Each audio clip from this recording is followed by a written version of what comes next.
Bonjour à tous et bienvenue dans cette troisième partie de tutoriel qui traitera des macros de notre fichier client sur Excel VBA.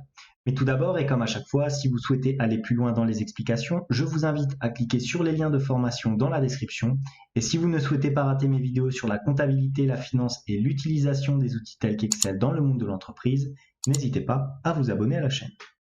De plus, pour ceux qui souhaiteraient uniquement acquérir le fichier sans passer par le tutoriel vidéo, sachez que tous les documents sont disponibles en illimité et dans leur version finalisée pour mes contributeurs Patreon, plateforme dont vous trouverez le lien en description. Alors pour démarrer cette troisième partie de vidéo, je vous propose tout de suite de modifier ce qu'on a fait dans la vidéo précédente au niveau des deux boutons. Alors pourquoi? Parce qu'il peut y avoir en fonction des mises à jour Excel des petits problèmes de compatibilité qui vous empêchent de pouvoir cliquer sur les 10 boutons. Donc on va retourner ici dans le mode de création. Là on va les remplacer de manière toute simple. Donc vous les sélectionnez, vous faites supprimer et au lieu de prendre des boutons ActiveX, on va prendre tout simplement des contrôles de formulaire comme ceci. Alors les contrôles de formulaire généralement peuvent mieux s'assimiler à différentes mises à jour Excel, donc vous n'aurez pas trop de problèmes avec. On va mettre tout simplement notre bouton valider comme ça. Voilà, on va sélectionner les différentes propriétés de notre format de contrôle. On va le mettre par exemple en gras naturellement. Voilà, couleur, on va mettre du vert. Appuyez sur OK. Voilà, donc on est bien sur du validé. On va peut-être mettre éventuellement une police un petit peu plus grande. On va le mettre en 14. Alors comment ça ressort? Ça ressort comme ça, c'est parfait. Un petit copier coller de notre bouton.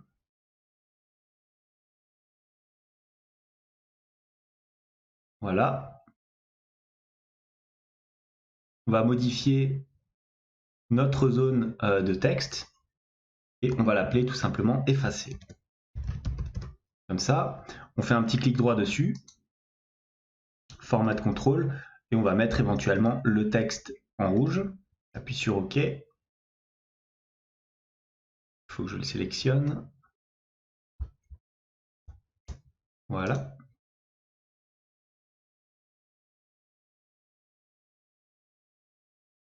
Voilà. Et voilà, donc validé. On le déplace un peu. Voilà. Validé et effacé. Une fois qu'on a fait nos deux boutons, maintenant on passe aux différentes macros.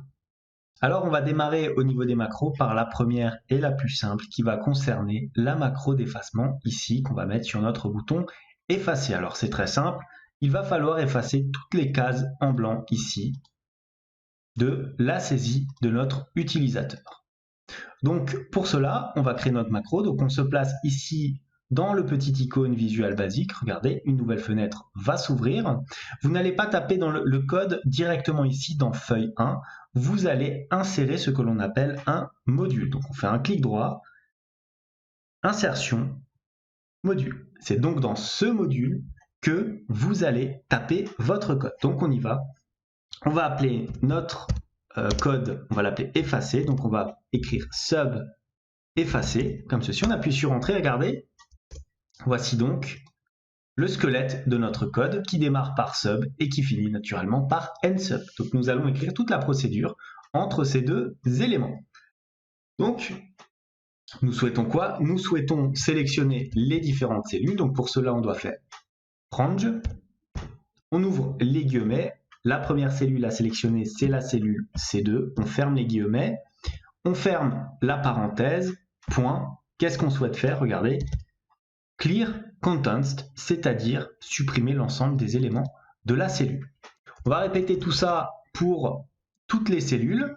Il y aura un cas particulier. Donc 2, 3, 4, 5. Alors on avait la cellule C2, la cellule C4, la cellule C6, la cellule C8, la cellule E2, bien attention à bien marquer le code de votre cellule, parce que sinon quand vous allez lancer la macro naturellement, ça va vous mettre un bug et ça ne fonctionnera pas. Donc toujours faire bien attention à ce que l'on tape dans notre ligne de code. Donc là on était à E2, on passe ensuite à la cellule E4, puis E6, puis E8, et enfin H2. Voilà, donc j'ai toutes les cellules qui correspondent. Je retourne ici dans mon fichier Excel, donc j'ai bien de C ici à C8. Ensuite, je termine bien sur du H2. Et là, j'ai ma petite fenêtre qui est fusionnée. Donc étant donné qu'il s'agit d'éléments fusionnés, nous ne pouvons pas faire range de G5 et suppression. Il faut être un petit peu plus inventif au niveau du code. Donc je retourne ici et regardez, pour effacer les éléments que j'ai dans ma cellule fusionnée, je vais faire range G5. Je ferme les guillemets, je ferme la parenthèse, point cells, donc cellule, j'ouvre 1, point value est égal à des guillemets, c'est-à-dire une cellule vide. Une fois que j'ai fait ça, j'ai donc mon code effacé qui est complet. Tous les éléments vont être effacés. Donc je retourne sur mon fichier Excel comme ceci. Je peux taper des éléments pour bien avoir les différents exemples. Alors je tape naturellement des lettres au hasard. Comme ça. Là. Action à mener. Et je me retrouve ici avec mon commentaire. Maintenant, je vais affecter ma macro à mon bouton ici de commande. Je quitte le mode création. Je fais un clic droit. Affecter une macro. Je n'en ai qu'une. Donc, on va l'appeler ici effacer. On appuie sur OK. Et maintenant, je clique sur mon bouton. Regardez, toutes les données ont été supprimées. Je peux retaper naturellement. Je peux refaire l'expérience. Regardez, je clique sur effacer. Je n'ai plus d'informations. Voilà notre première macro relativement facile à utiliser. Maintenant, on va passer à un niveau un petit peu supérieur et nous allons travailler sur la macro de validation des données. Donc, on y va et regardez, je vais commencer par une petite manip. On va aller ici dans l'enregistreur de macro, nom de la macro, on va l'appeler valider. Là, je vais enregistrer une macro que je vais modifier par la suite afin d'avoir ma macro définitive. J'appuie sur OK. Regardez ce que je vais faire. Je vais aller ici dans l'onglet base de données. Vous voyez, il y a la ligne que nous avions créée sur les vidéos précédentes. Donc, je vais sélectionner ma ligne 3 ici. Je dis bien la ligne 3. Je vais faire insérer. Une fois que j'ai fait ça, je vais sélectionner ma ligne 2 ici. Je vais faire copier. Je me replace en ligne 3. Je fais un clic droit. Coller en valeur. Puis, je retourne sur ma ligne 3 et je fais un coller en mise en forme, comme ceci. Je retourne ici sur ma cellule A1 et j'arrête l'enregistrement. Maintenant, je retourne au niveau de mon panneau de macro, je vais voir ce que ça a donné. Regardez, un nouveau module est apparu. Donc je clique dessus et voici notre macro validée que nous venons de créer ensemble. Donc, je vais à présent modifier cette macro pour qu'elle me donne ce que je souhaite. Alors là, ce que vous voyez en vert, ce sont tout simplement des commentaires de macro qui donc permettent un petit peu de vous situer sur votre code. Donc, je vais commencer par mettre cette petite fonction, donc application.screen updating est égal à false. Voilà. Alors, à quoi ça sert? Ça sert tout simplement, lorsque vous mettez ça, ça sert à ce que la macro s'effectue sans que vous voyez les différentes étapes lorsque vous êtes dans le fichier Excel. Donc, vous gagnez en propreté et en efficacité. Mais ça ne change rien au fonctionnement de votre code, finalement. Ensuite, sheets, base de données, .select. Donc ça, éventuellement, nous pouvons le laisser. Je vais juste enlever, par contre, le point select ici. Je vais placer comme ceci, point row 3. J'enlève toujours les points select hein, parce que ça fait forcément nettement moins propre, disons. Pareil ici, je replace, j'enlève mon point select.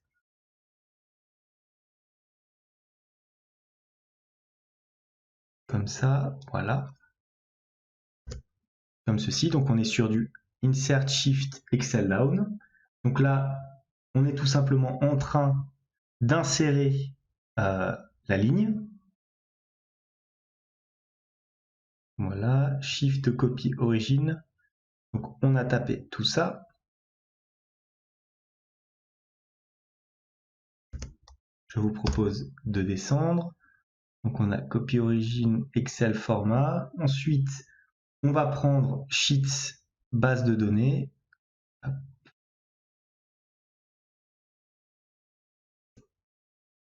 On va enlever ça, voilà.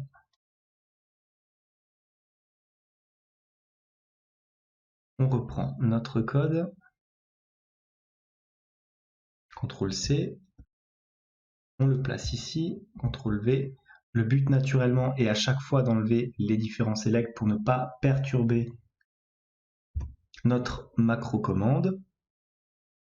Donc là on est sur du sheets base de données .row 22.select. Donc je vais faire tout simplement .copy directement. Vous voyez ça m'évite de faire plusieurs lignes de code parce qu'en fait là on sélectionne et ensuite on resélectionne encore pour faire une copie. Donc le plus propre c'est de faire directement la copie, voilà. Donc on a bien ici sheets base de données .row 22.copy, donc on copie ce qu'on avait. Ensuite, qu'est-ce qu'on fait? On va sélectionner la ligne 3, donc pareil, on se replace tout simplement ici, on récupère notre élément, sheets base de données .row, et là aussi, au lieu de faire .select comme à chaque fois, vous l'avez compris, je vais directement aller sur past spécial. Voilà. Attention, il y a 2 points. Donc là, je vais copier ma cellule, donc une fois en valeur et une fois en format.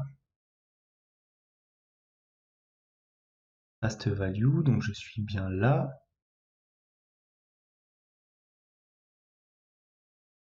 Voilà, je suis bien ici. J'ai bien vérifié les différents éléments. Ensuite, je fais la même chose que tout à l'heure, mais pour mon deuxième collé, à chaque fois, voilà, j'enlève la sélection comme ceci. Donc row, je fais bien attention à ce qu'il n'y ait pas plusieurs points. Je peux enlever d'ailleurs le range A1.select là aussi. Et je me retrouve donc avec ma mise en forme comme ceci, qui a donc changé. Regardons, si on retourne, alors je vais recopier cette ligne de code vers le bas, copier, coller, et je vais mettre tout comme ça. Je retourne ici. Alors, mon code n'est pas encore terminé, mais pour voir s'il n'y a pas de bug, j'en profite déjà pour l'affecter ici. Donc on va affecter le code validé sur mon bouton de validation. Si je clique dessus, regardons ce qui s'est passé. J'ai une ligne qui s'est ajoutée ici dans mon tableau. Donc nous avons bien regardé, si je clique encore ici, eh bien une nouvelle ligne qui s'est rajoutée. Donc pour l'instant, mon code ne connaît pas de bug. On continue donc avec notre petit code. Alors moi je vous propose, une fois qu'on a fait ça, tout simplement d'ajuster les différentes colonnes de votre tableau. En effet, hein, en fonction du texte que vous allez avoir dans votre zone de saisie, il va falloir ajuster. Donc là, tout simplement, vous allez reprendre, alors Sheets base de données, vous vous rappelez à chaque fois l'onglet dans lequel on se situe, puisque ce n'est pas votre onglet actif. Donc un petit CTRL-C, CTRL-V, point, colonne, comme ça. On ouvre la parenthèse, c'est des colonnes de A, de point à J, on ferme les guillemets, on ferme la parenthèse là aussi. point. Et là, pour ajuster automatiquement la largeur des colonnes, c'est point colonne, point auto fit. On appuie sur Entrée, voilà, comme ceci. On peut tester notre macro pas à pas pour voir si elle fonctionne bien. Là, regardez, si par exemple, je tape un texte qui est relativement long ici dans les commentaires, vous voyez que ma colonne, là, elle est dépassée. Si maintenant j'appuie sur ma commande de valider, regardez, automatiquement, elle est ajustée au niveau de mon commentaire. Mais vous remarquez que vous avez toujours ici quelque chose dans la zone de saisie. Donc maintenant, il va falloir effacer les différents éléments une fois que la saisie est effectuée. Donc c'est très simple, je vais me placer maintenant à la suite et je vais appeler tout simplement ma macro que j'ai créée tout à l'heure qui correspond à l'effacement des différentes cellules.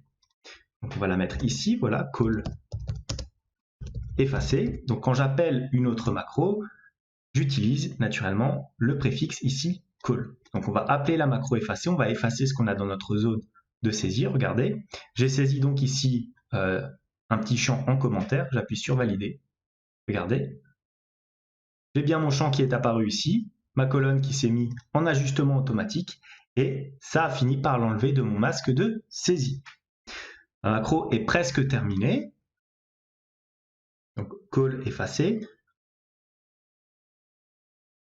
On a l'application screen update qui se place comme ça.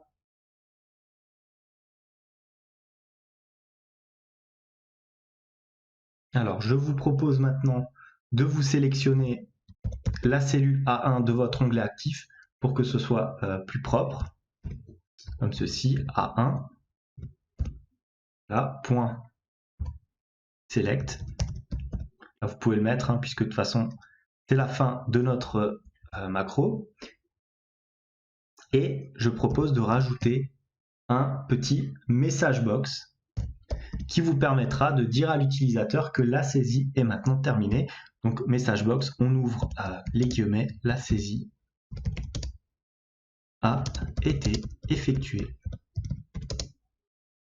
avec succès. Point d'exclamation, on ferme les guillemets, on a notre msub, on le met comme ceci, donc on a bien l'application screen update.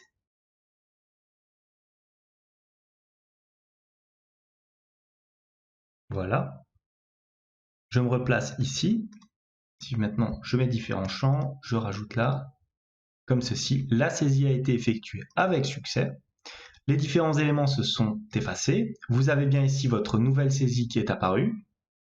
Vous avez donc, regardez, si je l'enlève et que je recommence, je fais un petit supprimer, je rajoute différentes petites lettres. N'hésitez pas de toute façon à faire le test chez vous, hein. Voilà, 15. On rajoute divers éléments. J'appuie sur valider. La saisie a été effectuée avec succès. On se replace dans la cellule A1. Je vais dans ma base de données. J'ai tous les éléments qui se sont ajustés automatiquement à la colonne de ma saisie. Voilà donc pour ce fichier. J'espère qu'il vous aidera notamment à comprendre l'utilisation des macro-commandes, puisqu'on est resté finalement dans un schéma relativement basique dans cette vidéo, mais sachez que dans le futur des vidéos de la chaîne, je vais de plus en plus travailler avec des macro-commandes. Tout un univers va s'offrir à présent à nous. En tout cas, n'hésitez pas à liker cette vidéo si elle vous a plu, n'hésitez pas à me mettre des commentaires de suggestions, à vous abonner à la chaîne. En tout cas, moi je vous dis merci et à bientôt pour une nouvelle vidéo.